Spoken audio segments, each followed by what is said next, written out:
पेशावर पाकिस्तान तहरीक इंसाफ के रहनुमाओं में इख्तलाफात के खात्मे के हवाले से अहम पेशरफ्त सामने आई है। जराये के मुताबिक वजीर आला के पी अली अमीन गंडापुर और आतिफ खान के दरमियान टेलीफोनिक राब्ता हुआ है।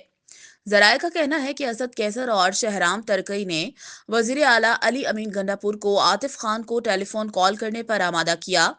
जराये का बताना है कि अली अमीन गंडापुर का कहना था, बाहमी इख्तलाफात से पार्टी को नुकसान होता है, अंदरूनी इख्तलाफात मिल बैठ कर हल करते हैं।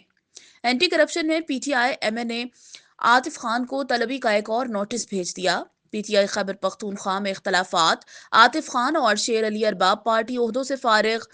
जराये के मुताबिक अली अमीन गंडापुर ने आतिफ खान को वजीर आला हाउस आने की भी दावत दी। आतिफ खान ने वजीर आला हाउस आने की हामी भर ली। पीटीआई के रहनुमा आतिफ खान ने वजीर आला के पी अली अमीन गंडापुर से राब्ते की तस्दीक कर दी। पाकिस्तान तहरीक इंसाफ के रहनुमाओं के इख्तलाफात किसी से ढके छुपे नहीं हैं। वजीर आला के पी अली अमीन गंडापुर और आतिफ खान के एक दूसरे पर बयानात माजी में कई बार मंजर आम पर आ चुके हैं। दोनों रहनुमा एक दूसरे पर माजी में संगीन नोयत के इल्जामात आयद करते रहे हैं।